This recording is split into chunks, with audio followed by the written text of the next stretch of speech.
mul'ata boqonnaa 7 jalqabna. Mul'anni boqonnaan 7 kaleessa yeroo boqonnaa 6 xumurru yaada akkas jedhu dubbifnee xumurre. Boqonnaa 6 gara xumuraa irratti maal jennee xumurree guyyaan guddaan inni ittiin isaan kun dheekkaman dhufeera. Guyyaan guddaan inni itti isaan kun dheekkaman dhufeera. Isaan kun gaaf jedhu meel fakkeenyaaf Ingiliffarraan isin dubbisaa 17 for the great day of his wars is come. Yookaan guyyaa dheekkamsa isaa kun maal ta'eera dhufeera. And those shall be able to stand. Eenyutu maal godha jedha? Eenyutu jala dhaabachuu danda'a jedha. Lakkoofsa 13 irratti akka ija harbuu qilleensi jabaa raasuu harca'utti urjoonni waaqa keessaa maal lafatti maal godhu? In harca'u. In harca'an. Waaqni yookaan samiin tarsa'ee gargar baafamee akka macaafa maramuu danda'utti hin marame tulluuwwan biyyi bishaan keessaa hundinuu iddoo isaaniitti maal godhama? Hin butaman. Osoo kun hin ta'iniin dura eenyutu guyyaa kana jala dhaabachuu danda'a gaafii jedhuun xumurame jechuudha boqonnaan 6. Eenyutu guyyaa kana maal gochuu danda'a? Dhaabachuu danda'a. Maal jedha 15-16 yeroo dubbifnu kana booddee mootonni lafa kanarraa namoonni gurguddoonni abboonni duulaa sooreyyiin jajjaboonni garbichi birmaduun hundinuu holqa keessa kattaa tullootaa gidduu sin dhokatanii tullootaa fi kattaawwanis waammatanii nu irratti jigaa fuula isa teessoo irra taa'uu dura dheekkamsa oolichaa duraas maal godhaa nu oolchaa jedhan. Fuula isa teessicha irra taa'e ka jennu eenyudha? Waaqayyo abbaadha. Boqonnaa 7 irratti illee ammallee ilaalla. Inni kun immoo hoolicha eenyu akka ta'e beennaa? Yesuus Kiristoos akka ta'e beennaa jechuudha. Kanaaf fuula Waaqayyo abbaa duraa dheekkamsa hoolichaa duraa nu dhoksaa jedhanii eessa dhokatu jedha? Gara dhagaa kana nuti jedhan. Okay, eenyutu guyyaa kana dhaabachuu danda'a? Eenyutu guyyaa kana dhaabbachuu danda'a? 17 akka dhumu. Guyyaa kana dhaabbachuu ka danda'u eenyuun inni? Boqonnaa 7 jalqabna jechuudha. Akkana jedha boqonnaa 7 irratti. Kana booddee ergamoonni arfan golee lafaa arfan irra dhaabbatanii qilleensi lafatti galaanatti mukattis akka hin qilleensofneef qilleensa golee arfanii maal godhu turan? Inni ittisu turan. Amma qilleensi ergamoota kanaan qabameetiin jedhu ergamoonni arfan kunniin ergamoota 7 ka jedhu dha'ichi 7 ka gadhiisan isaan wajjin garagara jechuudha. Utuu ergamoonni 7 dha'ichi 7 gadhiisin hin dura ergamoota arfan kanatu golee arfan irraa qilleensa golee arfanii maal godha? Gadhiisa.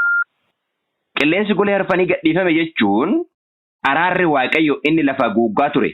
Araarri Waaqaa inni kunuunsa namaaf godhaa ture. Hafuurri Waaqaa lafa gadhiisaa maal godhe jechuudha karaa biraatiin? Hafuurri Waaqaa lafa gadhiisee deeme jechuudha. Hafuurri Waaqaa lafa gadhiisee deeme jechuun uumaa boqonnaa 6 keessatti namni akkuma maqaa isaa nama akka ta'e ta'uu isaatiin yakkisaa waan itti dabaleef kana booda hafuurri kiyya dhala namaarra maal hin godhu jedhe. Boqonnaa 6 lakkoofsa 3 irratti. Yommus Waaqayyo namni akkuma foonicha suffatee sanaa waan ta'eef hafuurri koo yeroo hundumaa isa irra maal hin godhu? Hin jiraatin. Barri jireenya namaas waggaa 120 haa ta'u. Baazawee waggaan 120 lallabe ka jedhu kaan Nohi lallabe jedhamu bakka biraan jiru idduma kana jira. Haga waggaa 120 booddee achiin booda maaltu dhufa? Murteetu dhufa jechuudha. Hafuurri Waaqaa lafarraa ka'e jechuun karaa biraatiin araarri waanni biyya lafaatiif godhu kunuunsi waanni godhu maal ta'amaa dhufe jechuudha? Gadhiifamaa dhufe jechuudha. Kanaaf gaaf gadhiifamu qilleensi ka jedhameetiin jedhe kun maal jechuudha? Waraana, rakkina. Inni kunoo galaana irratti mukattis lafa irratti qabaniiran. Qilleensi kun maal irratti akka hin galaanuun?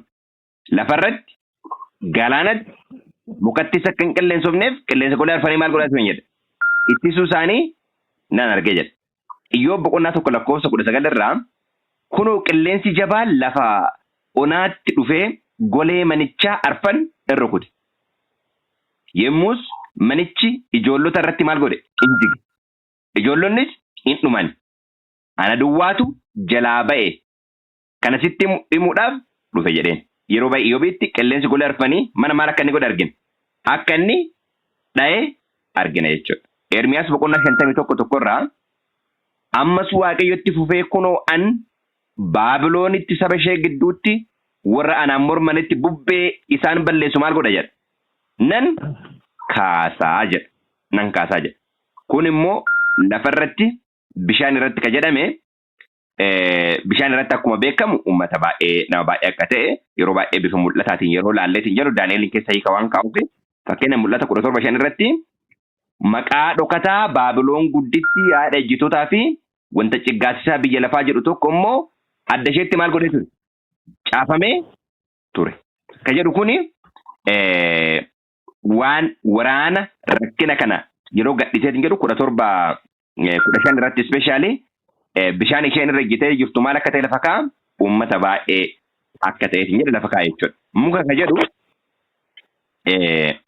faarsaa 35 irraa nama jal'aa humnaan nama irratti ka'u an argeera inni akka muka lafatti tolee dagaagee ta'e jedha. Muka yeroo jedhu namoota jechuu barbaade. Faarsaa 92 irraallee namni qajeelaan akka muka maali? Akka muka meexxii biqilaan intolaa akka gaattiraa Libaanoon ol maal ta'a jedha. Oliin guddata jedha. Kanaaf mukallee ka jedhu kun bifa addaatiin namatti illee yeroo fakkeesseetiin jedhu argineetiin jenna. Isaayaas boqonnaa 2:10 irraa ka jettu naasisuun waaqayyo duraa kattaa keessa lixi. Surraa isa duraas lafa keessa dhokadhu. Ijji namaa mataa irraa ka'ee qabatu lafa inni ilaala warri of guddisan gadi hin qabamu. Guyyaa sanatti waaqayyo duwwaatu olol jedha. Guyyaan waaqayyo gooftaa maccaa warra of bohoksanii mataa irra keessa qabatanii fi warra olol qabaman hundumaa irratti in dhufa. Gadis isaan in qaba. Inni gaattiraa Libaanoon isa dheeraa fi ol jedhaa irrattis qilxuu bishaan hundumaa irrattis maal godha jedha? In ka'a jedha. Kanaaf walumaa galatti mukkeen irrattis ka jedhame rakkina qilleensi jedhamanii hin jedhan kun ammoo rakkina dhiphina nama irrattis uummata baay'ee irratti dhufeetiin jedhuuf kan maal godhanii hin jedhan jechuudha. Kan qabaniitiin jedhan jechuudha. Okay. Achiin booddee lakkoofsa 2 irra maal jedhaa? Ergamaan tokko immoo waaqayyo si jiraataa biraa mallattoo fudhate. Eenyu biraa fudhate mallattoo? Waaqayyo isa jiraataa biraa. Kiristoos yeroo dubbatu Maatewos boqonnaa 16:15-17 yeroo dubbattanii eenyu naan jettu jennaan ati qulqulluu lumeen nuti jedheen Phexros. Ati qulqulluu ilma waaqa jiraataati jedheen. Kanaaf amma mallattoon kun mallattoo eenyuti jechuudha? Mallattoo abbaati kan waaqa jiraataati jechuudha. Mallattoo waaqa jiraataa. Ergamichis ergamoota arfan warra lafaaf galaana miidhuuf isaaniif kenname sana sagalee guddaadhaan waamee jedha. Isatti dhufna.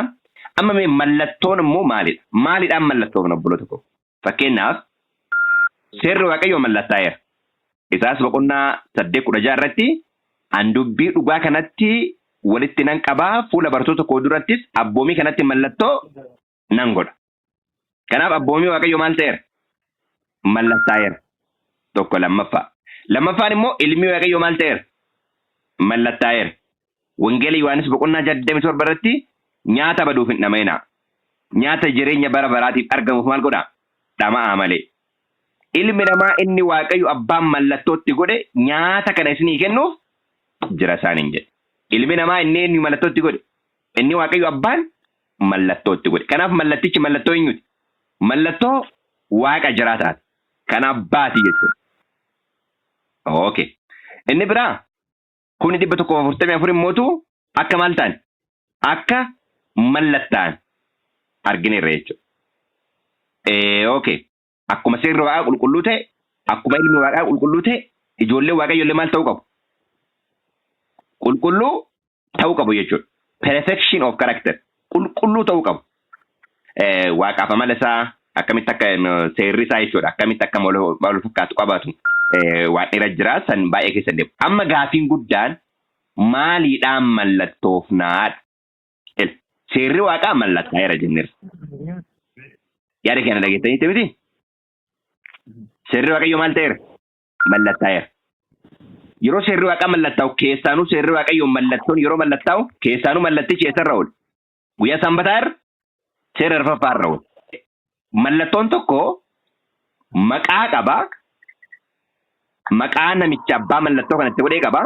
Aangoo namichaa qaba. Kabiraa immoo lafa inni bulchu yookaan ammoo eessarratti akka inni aboo qabu mul'isee jira jechuudha. Kun commonly asirraa barraa'eera achirraa barraa'eera waan jennu hundi isaanii commonly waan mallattoon qabudha. Akkanumaan normally jechuudha. Fakkeenyaaf Dr. Abiy Prime Minister of Ethiopia waan jedhu keessa yoo dhiqqaate waan sadiitu jira. Tokkoffaa maqaa isaati. Dr. Abiy maqaa isaati. Itoophiyaan biyya inni bulchu. Aangoon isaa maal Prime Minister. Seera arfaffaarra oole sanbanni kun. Mallattoon kun jechuudha. Kanaaf namni sanbata yeroo fudhatu mallattoo kan akka fudhatu wanti jedhamee dubbatamuuf kanaaf garuu maalidhaan mallattoo na dhagaatiin guddaan. Seerri waaqaa maaliin mallattaa'e? Amalli waaqaa seera waaqaa irra akka bu'u maaliin ta'e? Ilmi waaqaa maaliin mallattaa'e? Ilmi waaqaa irra amalli waaqaa eenyummaa waaqaa akka bu'u. Yookaan ammoo adda isaa irratti eenyummaan isaa akka isarra jiru. Maqaan koo isa keessa jira waan jedhuuf jechuudha. Maaliin mallattoof na jedhuufi Efesoon boqonnaa 1:11-13 jiru mee isin dubbisa. Waaqayyo wanti hundinuu akka keessaatti fi akka fedhe isaatitti akka ta'u hin godha. Nus immoo akka inni yaadee qopheessee of dura qabutti karaa Kiristoos maal taaneera? Fo'amneera. Karaa Kiristoos eenyu fo'amne jechuudha? Waaqayyoof fo'amne jechuudha. Nu warri duraan dursinee Kiristoosiin abdii godhanne ulfina isaatiif galata akka taanuuf nu fo'ate. Isin immoo ergaa dhugaa wangeela fayyina keessanii karaa isaa dhageessanii isin warri dhageessanii itti amantan hafuura qulqulluu isa abdachiifamee maal taataniitu? Mallatteeffamtaniitu. Kanaaf abbaan hafuura isaa ilma isaatiin maal godhe? Kenne. Ilmi isaallee hafuura qulqulluu kana maal nu godhe? Nuuf kenne. Kun immootu ragaa qabatama mallattoo kan keessa isaa ta'u qabatan fudhanneera jechuudha. Qorontos irraa akkana jedha. Efesoon boqonnaa 4:30 irratti hafuura waaqayyoo isa qulqulluu. Hafuura eenyu? Hafuura waaqayyoo isa qulqulluu. Isa guyyaa fayyinaatiif ittiin mallatteeffamtan maal hin godhina? Hin gaddisiisina. Isa guyyaa fayyinaatiif ittiin mallatteeffamtan hin gaddisiisina. Baay'ee namatti tola. Karaa biraatiin qabata akka ta'e yemmuu Qorontos irratti qabata qabsiisa mallattoo maal nu godheera jedha. Nuuf kenneeraa jedha. Lammaffaa Qorontos boqonnaa 1:21 irraa isin wajjin jabeessee kan nu dhaabe. Hojii kanaafis kan nu dibe inni jedha. Waaqayyo. Jabeessee kan nu dhaabe. Hojii kanaafis kan nu dibe Waaqayyoodha. Mallattoo jechuun maal jechuudha? Jabaatanii dhugaa irratti maal ta'u? Gad dhaabachuu. 22 milikkita kan isaa ta'uu keenyas nutti mallatteesseera. Qabsiisa garaa keenya keessa kaa'u hafuura isaa maal godheera? Nuuf kenneera. Kanaaf hafuura ofii nuu kenne jechuun milikkita kan isaa ta'uu keenya kan nuti fudhannee hin jennu maal jechuudha? Hafuura isaati jechuudha. Okay. Amma dubbiin cimaan, dubbiin bareedaan eenyutu mallattoo kana godhaadha? Eenyutu mallattoo kana godhaadha? Maal jedhe ergamaan? Ergamaan tokko immoo Waaqayyo jiraata biraa fuudhee karaa boruu utubaa hunaan ergamichis ergamoota arfan warra lafaa fi galaana miidhuuf jiranii kennee sanaan sagalee guddaadhaan amma nuyi adda hojjettoota Waaqayyoo keenyatti mallattoo goonuuf lafa galaana mukas maal hin godhina? Hin miidhinaa jedheen. Hamma nuyi maal goonuuf jedheen? Hamma nuyi mallattoo itti goonu. Kanaaf hojii mallatteessuu eenyutu raawwata jechuudha? Dhala namaa irratti ergamootatu raawwata jechuudha. Ilma isaatti immoo mallattoo kan godhu eenyunni? Abbaan. Abbaan kallattiidhaan hafuura ofii ilma isaatti maal godhe? Kenne jechuudha. Karaa ilma isaa immootu seera isaa maal godhe? Kenne. Yeroo seera kennu kitaabni raajii maal jedhaa? Abbaanii fi ilmi gaara Siinaa irratti wal wajjin wal maddii maal godhan jedha? Dhaabbatanii jedha. Kitaabni raajii akkas jedha. Abbaanii fi ilmi wal maddii akka dhaabbatan kitaaba raajii irratti lafa kaayetiin jedha jechuudha. Yoo tariitii barbaaddan isin dubbisuu danda'a kitaaba raajii irraa jechuudha. Akkana jedha. Okay. Yeroo seera. Okay. Christ and the Father standing side by side up on the mount with the solemn majesty proclaimed the 10 commandments. Namoonni barbaadan evangelizimii irraallee argachuu dandeettanii garuu kitaaba inni irraa fudhatame isinitti himaa. Evangelizimii irra kan jiran bakka kollektii ta'u waan ta'eef. Akkana jedhaayyuu. Yes. Bakki inni irraa fudhatame isin jedhe HS jettanii barbaaduu dandeettanii. HS jechuun historical life of Paul ka jedhu jechuudha. Christ and the Father standing side by the side upon the mount of to proclaim the Ten Commandments. Yookaan immoo evangelism fuula 616 keessa sadaffaa argachuu dandeetta. Okay, maal jechuu barbaade? Seera ofii Waaqayyo karaa ilma isaa maal godhe? Mallatteessa jechuudha. Karaa ilma isaa barraa'e, karaa ilma isaa kenname waan ta'eef. Abbaan fi ilmi wajjin ta'anii waan kenne hundumayyuu Waaqayyo karaa ilma isaa maal godhe? Kenne. Baay'ee gaarii. Ilma isaatti immoo ofii mallattoo itti godhe. Dhala namaatti immoo mallattoo kan godhu eenyuuni? Ergamoota Waaqayyooti. Maal jenne wangeela Yohaannis mul'ata boqonnaa 1:1 irratti. Kun mul'ata Yesuus Kiristoos. Isa inni wanta dafee ta'uuf jiru hojjettoota isaatti agarsiisuudhaaf Waaqayyo irraa maal godheedha jenna? Argateedha jenna. Inni immoo ergamaa ofii erga Yohaannisitti maal godhe? Beeksise. Kanaaf dubbiin Yohaannisiin bira gahe Waaqayyo abbaa irraa karaa ilma isaa karaa Yesuus Kiristoos tajaajila ergamootaatiin Yohaannisiin bira maal ta'e jechuudha? Yohaannisiin bira gahe jechuudha. Amma dhalleenu hafuura Waaqayyootiin mallattaa gaaf jennu wangeela Yohaannis boqonnaa 6:63 irra maal jedha? Dubbiin isin dubbadhe kun jireenyas hafuuras jedha. Karaa biraatiin mallattaa'u jechuun maal jechuudha? Dhugaa irratti miila lafa gan maal ta'u? Gadhaabachuu.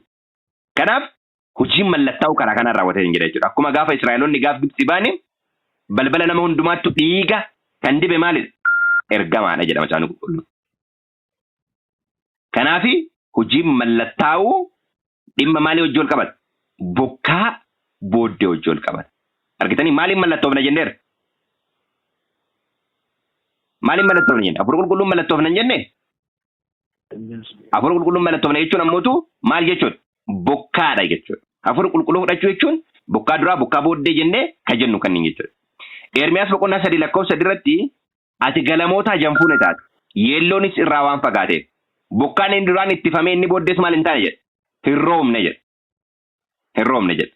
Keessa deebii 11:18 irra dubbisaa. Kanaafis dubbii koo kana garaa kee keessa yaada kee keessa kaa'adhu. Milikkitaaf akkasiif ta'utti harka keetti hidhadhu. Akka seenaattis ija kee lamaan gidduutti maal godhu? Rarraafadhu. Kallacha irratti mallattoon godhaman jedha miti macaan qulqulluun. Kallacha jechuun ammoo ija lamaan gidduu gubbaarraan akka jiru jechuudha. Kanaaf keessa deebii 11 irratti kun dubbii isaa wajjin akka wal qabatu argineet hin jenna jechuudha. Baay'ee gaarii. Kanaaf hagammaatti ergamoonni hojii kan akka raawwatan argineerra jechuudha. Ergamoonni hojii kana raawwatan. Lakkoofsa warra mallatteeffamanis nan dhaga'ee jedhachiin booddee. Kana booddeen beektu hundi keessan iyyuu. Ijoollee Israa'el hundumaa keessaa 140,040 arfan hin mallatteeffaman jedha. Amma mallattoon adda isaanii jiru mallattoo eenyuti? Mul'ata boqonnaa 14 dubbisaa.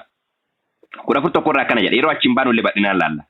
Ergasii ani ilaalee Hoolichi tulluu Tsiyoon irra dhaabbatee nan arge namoonni 1,144 warri maqaan abbaa isaa adda isaaniitti caafamee ture isa wajjin maal godhan jedha? Isa wajjin turanii jedha. Kanaaf adda keenya irratti kan barraa'u macaafni Ingiliffaa the seed of the living God jedha. Waaqa jiraataa kan abbaatitu adda isaaniitti barraa'aa jedha. Garuu boqonnaa 3:12 irra maal laallee ture? Adda isaanii irratti maqaa inni uffatu barraa'a 3:12 irratti. Kan abbaa, kan ilmaatii fi kan Yerusaalem ishee haaraa jechuun achi galuudhaaf amala kana mul'isaniira waan jedhuuf. Mul'ata 3:12 irraa akkana jedha. Isa mo'u sana mana qulqullummaa Waaqayyoo koo keessatti jedha Kiristoos yeroo dubbatu. Handafee nan dhufa jedha 11 irratti. 12 irratti immoo isa mo'u sana mana qulqullummaa Waaqayyoo koo keessatti utubaa nan godha. Isa keessa matuma maal hin ta'u? Hin baafamu. Maqaa Waaqayyoo kooti, maqaa mandara Waaqayyoo kooti Yerusaalem ishee haaraa ishee Waaqayyoo koo biraa waa'ee keessaa gadi buutu maqaa koo isa haaraas utubaa kanarratti maal godha? Nan caafu. Kanaaf hin mallatteessa jechuudha. Karaa adda biraatiin eenyummaan isaanii amala abbaa kan ilmaatii fi Yerusaalem haaraa keessa jiraachuudhaaf kan isaan dandeessisan jedhu amala kana mul'isa jechuudha. Mul'ata boqonnaa 3 lakkoofsa 12. Kanaaf mul'anni boqonnaan 14 lakkoofsi tokko 1,144 Oromofarra maal jedhaa? Maqaa abbaa fi kan ilmaa ofirraa qabu jedha. Baay'ee 14 afurraa akkana jedha. Mul'ata boqonnaa 14 lakkoofsa 4 irraa. Isaan kun warri 144 kunniin jechuudha. Isaan kun warra dubartoota bira dhaquudhaan of maal hin goone? Of hin xureessinidha. Isaan qeerrota duudhaadha. warra lafa hoolichi dhaqu hundumaa isa duukaa maal godhan? Bu'an isaan kan. Isaan kun warra sanyii namaa keessaa Waaqayyoo fi hoolichaaf maal ta'anidha? Furaman warra jalqabaati. Eenyuuf furaman jedhaa Rabbulo tokko. Waaqayyoo akkasumas hoolichaafis warra furaman warra jalqabaati jedha. Amma itti aansee maal jedhaa? Lakkoofsa warra mallatteeffamee nan dhaga'ee jedha. Gosa ijoollee Israa'el hundumaa keessaa 60,444 mallatteeffamanii jedha. Okay. Isaan kunniin eenyunni? Warri mallatteeffaman kun. Gosa Israa'el kan jedhaman kun eenyunni? Okay. Macaafa qulqulluu keessatti sanyii Israa'el irraa dhalachuun akka kakuu haarawaatti Israa'el maal hin godhu jedha? Nama hin godhu jedha. Akka kakuu haarawaatti. Akka kakuu haarawaatti. Mee macaafa qulqulluu keessa iddoo tokko dubbifneet hin jenna. Sababni an kana jedhaaruu fi amma namoonni tokko maal jedhanii yaadu? 144 kun eenyuma fa jedhu? Israa'elootuma turan literal numberidha yookaan ammoo isaanuma exactly Israa'elootuma durii isaanii jedhu. Garuu macaafni qulqulluun akka kakuu haarawaatti fakkeenyaaf Roomee boqonnaa 11 yeroo dubbiftanii yaada maal jedhu qaba? Munni dameen irra jiru isatti qabatee jiraachuu waan hin dandeenyeef damichi irraa maal ta'e jedha? Irraa muramee jedha. Isin ammoo dhuftanii alaa maal taatan jedha? Itti fayyifamtanii jedha. Roomee boqonnaa 11 lakkoofsa 17 irratti. Dameen inni irra jiru irraa amantii dhabiinsa isaatiin irraa cabnaan isin immoo dhuftanii maal taatan? Itti fayyifamtanii jedha. Kanaaf amma sanyii Israa'el keessaa warri irraa cabe jira jechuudha. Baay'ee gaariidha. Karaa biraatiin macaafni qulqulluu akkana jedha. Roomee boqonnaa 9 lakkoofsa 6-8 meedhaan dubbifna. Roomee boqonnaa 9 lakkoofsa 6-8 akkana jedha. Kun garuu dubbiin Waaqayyoo fiixaan ba'uu dhabee jechuu miti. Sanyii Israa'el kan ta'e hundinuu Israa'el dhugaa miti. Sanyii Israa'el kan ta'e hundinuu maali biti obboloo tokko? Israa'el dhugaa miti. Sanyii Abiraam kan ta'e hundinuu ijoollee Abiraamii miti. Garuu Yisaaq sanyii siifin lakkaa'ama jedhameera. Kunis firooma foonii isa ittiin dhalataniif ijoollee Waaqayyoo ta'uu miti. Warra abdii Waaqayyootiin dhalateetu sanyii dhugaa lakkaa'ama malee jedha. Amma kanaaf warri 144 asirra lakkaa'aman kun sanyiidhaan Israa'el irraa maal waan ta'aniif miti. Waan dhalataniif miti. Abdii Abiraamiif galame san kan kooti jedhanii warra maal godhan jechuudha. Warra fudhatanidha jechuudha. Kanaaf 144 waa'ee isaanii yeroo dubbannu akka waan isaan Israa'elootuma san qaamaan ta'e itti namoonni fudhatan. No. Israa'el abdii warra dhugaan abdii ganame san iddootti maal godhanidha isaan? Iddootti eeganidha.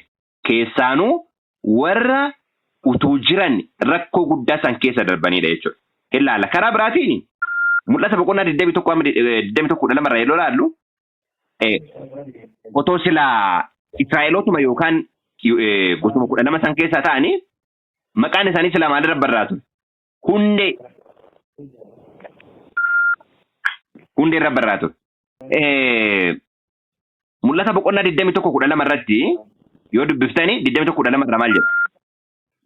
Masaraa guddaa dheeraa qabdi turte Yerusaalem yeroo dubbatu jechuudha. Masaricha karra 12 qaba. Karra sana irras ergamoota 12tu ture. Mataa karra sanaa irratti maqaa gosa Israa'el 12 ture. Sila mataa katoo qabu jalqaba kabarraa'u qabu eenyuun ture? Gosa 12 kanneen ture. Sababni isaa Israa'el eenyurraa jalqabe waan ta'eef gosa 12 ta'uu qaba irraa ture waan ta'eef. Garuu ammoo asirratti balbala kana yookaan hundee isaarra kabarraa'e maqaa eenyuti? Maqaa duuka buutota 12niiti. Kan gosoota Israa'elii 12 yoo mataa irratti barraa'e gubbaarra jechuudha. Kanaaf Israa'el asii dubbataru Israa'el qaamaa dhuuntaan Israa'el maali? Israa'el hafuuraati. Kan addunyaa waa ta'eetiin jedha jechuudha. Kan guutummaa addunyaa irratti dhalli namaa hundinuu dhugaa kana waan fudhateef sarara dhugaa keessa waan seeneef itti maxxanuudha malee Israa'el isa qaamaan Israa'el dur jedhame sanii miti jechuudha. Warra uduu jiran karaa biraatiin addunyaa hundumaa keessaa Kiristoosiin arganidha jechuudha. Kanaaf gosa Yihuudaa keessaa kuma meeqatu mallatta'e jedha? 2,000 mallatteeffame. Gosa Ruubeen keessaa 12,000 jechuudha. Gosa Gaad keessaas 12,000. Gosa Asheer keessaa 12,000. Gosa Niftaalem keessaa 12,000. Gosa Minaasee keessaa 12,000. Gosa Shimoon keessaa 12,000. Gosa Leewii keessaa 12,000. Leewiin Israa'eloota yoo laalleetiin jenne Leewiin akka gosa tokkootti lakkaa'amu ture. Isaan maal turan? Warra tajaajilu turan. Qooda lafaa argatu in argatan. Akka gosaatti akkasiin lakkaa'anii maqaan isaanii kan hin godhamu ture. Sababni isaa akka Leewiitti waan lakkaa'amaniif. Kan biraa immoo Daan as keessa hin jiru. Gosti Daan as keessa hin jiru. Gosa Leewii keessaa 12,000. Yisaakoor keessaa 12,000. Gosa Zabiloon keessaa 12,000. Gosa Yoosef keessaa 12,000. Gosa Biniyaam keessaas 12,000 in mallatteeffamanii jira. Kanaaf amma 12,000 jedhee kaayyatiin jedha kunniin 144 jedhame kun walumaa galatti lakkoofsaan ibalu mallattaa'ee kuma haganaa kanatu kaa'amadu hin taane akkuma 666 yeroo dubbannu boqonnaa 13 biraa yoo baanee ilaalla mallattoo ta'e kunillee it is symbol jechuudha. Bifa sanii akka ta'e hin jedhu 144 kun bifa kanaan akka ta'e ilaalla.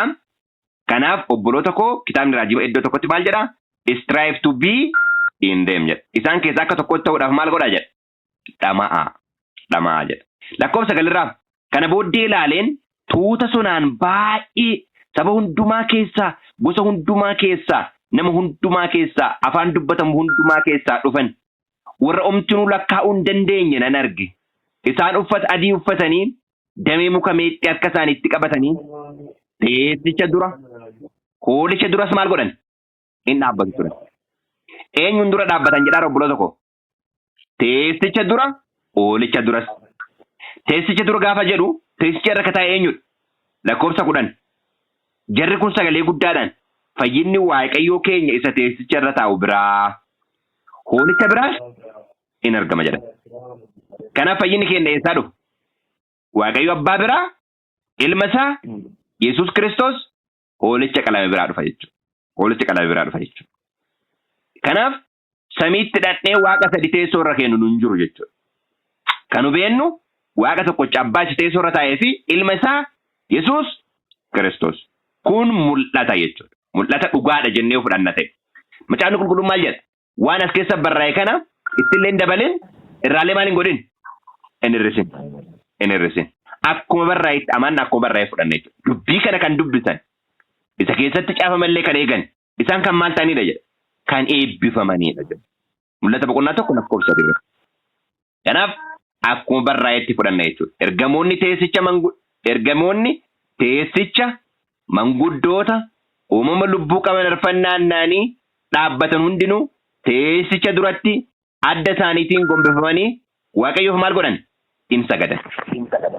Isaan sagadan.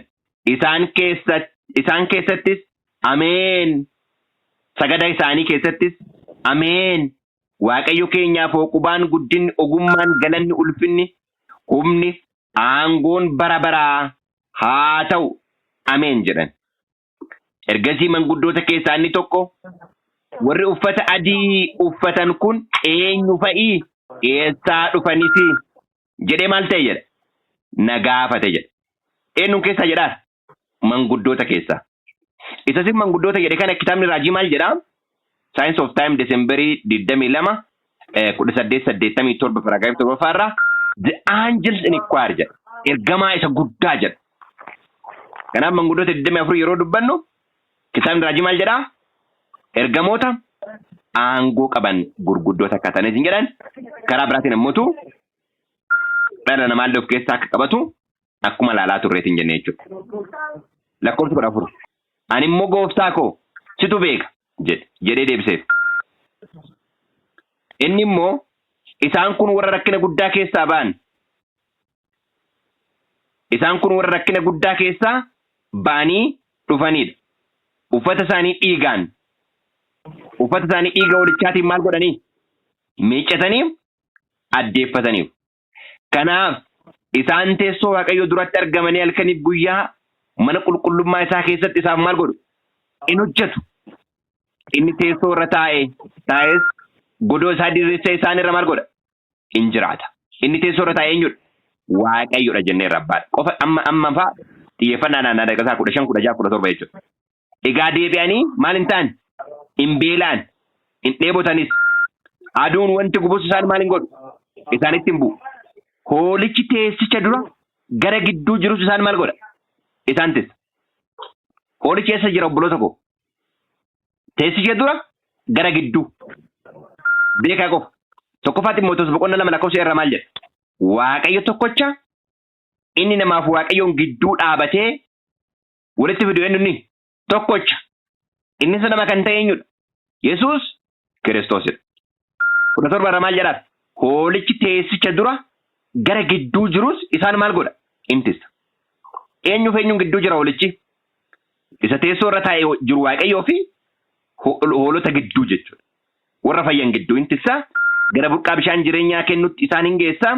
Waaqayyo imimmaan hunduma isaanii ija isaanii irra maal godha? Hin haqa anaan jedha. Ameen. Ameen. Rakkoon hin jiru, dhiphinni, beela'uun, gadadamuun hin jiru. Kanaaf gosa lama laallee 144 fi warra lakkoofsi isaanii danuu ta'e. Warra lakkoofsi isaanii danuu ta'e argineet hin jennee jechuudha. Kanaaf hirmaattota guyyaa kanaa akka ta'an. Isaan kunniin teessicha dura jennee teessicha duraaf hoolota gidduu kan jiru eenyuuni? Hoolicha. Kanaaf eenyuuf adda baana jechuudha. Mul'ata boqonnaa 14 ofirraa yeroo dubbifnu warra Waaqayyoo fi hoolicha yookaan ammoo abbaa fi ilmaaf maal ta'an adda baana. Lafa hoolichi dhaqu hundumattuu hoolicha duukaa kan maal godhan? Kan bu'an. Wanti jedhee fi 14:17 irratti hoolichatu isaan tissa jedha. Isaan tissa jedha. 14 irratti immoo 1,144 warra lafa hoolichi dhaqu hundumattuu isa duukaa maal godhan? Isa duukaa bu'an. Warra Waaqayyoof hoolichaaf furaman warra jalqabaati jedha.